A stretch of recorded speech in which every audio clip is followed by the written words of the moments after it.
How to be a successful immigrant in North America. People say the USA is a melting pot.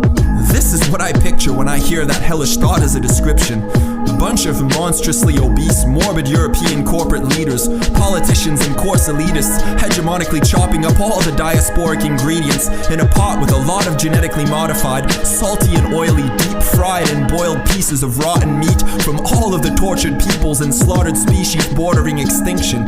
They'll forcefully take your distinctive essences and herbs like sage, saffron, curry, and basil and mix them with preservatives and chemicals. It's okay though, once they're thrown away for that long in this mixture of soulless things, their distinctiveness will slowly fade, so you don't miss it and nobody will taste it in the end. They'll eat most of it anyways. They need to taste test it before you can all be sated, and you won't be truly. But they'll say they're just keeping it for you to better preserve your culture. The way they see it, it spoils your teeth. It's been turned into a toxic substance. But maybe you'll eat what they left to rot and fester like your forgotten ancestors in their dungeons and unmarked graves and plots that they plundered while they blotted your sons with their whitewashed messengers and hunted your daughters along with all genders of oracles and non-binary prophets for their following festin to soulfully dismember them at the solstices like winter and spring. Colonial seasons they imposed on the six pre-existing, like the creeds and peoples of Treaty 6 and beyond, like the Six Nations, like you were some sort of sick patients in their asylums. Be patient and silent. Be respectful. If you're psychotic, take some nauseous medications to calm you. Now wait for your turn, and they will serve you if you're fortunate. Cause hey, after all, America is the whole continent, so you're all a part of it. Stop complaining, all of you. Meanwhile, a bit higher in North America, Canadians say that this place is a multicultural mosaic of races, but I say it's a mosaic of racism, and it's an extensively selective process involved in which races and parts of their population are accepted and others are not, especially if your thoughts or expressions aren't blessed by the God of Christians and you don't believe in Jesus. Then you're not a part of it at all. You're just one more discarded piece or shard that God lost in the darkness of your features.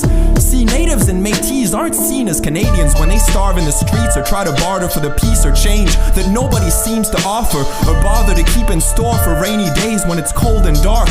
Yeah, sure, whatever, they were the First Nations, but they signed a lot of treaties and papers and they lost their peaceful and sacred places to war, disease, and racism. They were conquered and we should all get over it. Or so the story goes, and it's told so soberly and they pretend to nobly grieve when they slowly speak it. But it's okay, Canada is post-colonial, yay! And we're an almost perfectly clustered multicultural mosaic where each culture can show their names and beliefs if they don't disobey our own and coincide with the paintings we own that display who they are like cigar store Indians. And if they explain them in a way that doesn't make Canadians feel grief or feel disrespected, what a bizarre story of idioms. This is our home on native land. Come share it, but we own it. And we will ban you if you can't pay or invest in our lands and great nation. Now please smile for the picture we're taking to show every ethnicity how accepting we are. And after that, you can stay in our closet.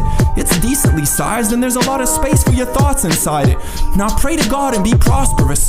Or maybe pray to God that you may be prosperous. It's kinda shady, but it seems obvious what you ought to say if you want to make it. Be a carnivore, barter with Satan, but not like a pagan. Just pretend that you talk to our God and relate to us. It's easy, right? That's what they say to us. And now finally, across these borders to the part of the continent that solely created them, with colonial administrations that soullessly desecrated most of the globe for their greatness, and we're so bold as to state that they were the noblest of creation. Europe's Caucasian Occident, home of the greatest of all civilized nations.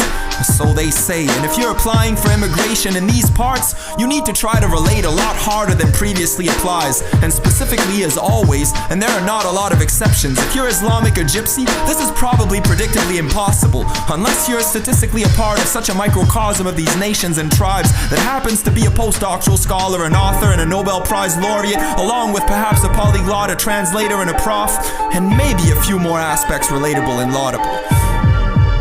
If you happen to be a hip-hopper, an artist, and an activist on top of that, and you talk of marijuana and psychoactives as ways to solve crazy problems, psycho and hapless imposters and belligerent liars like Big Pharma and their passively ignorant doctors with massively rigged and toxic prescriptions to harm you, synthetically and factually limit the processes of matchless and limitless thoughts.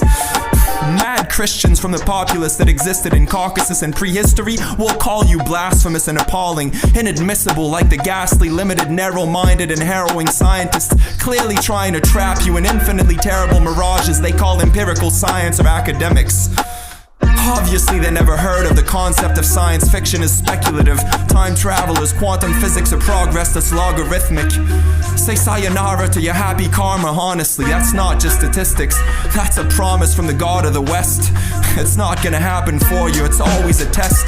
They'll probably block you financially like embargoes with banks and corporate gangsters, with all the rest of Gaia that's conscious and knows democracy is all just a jest.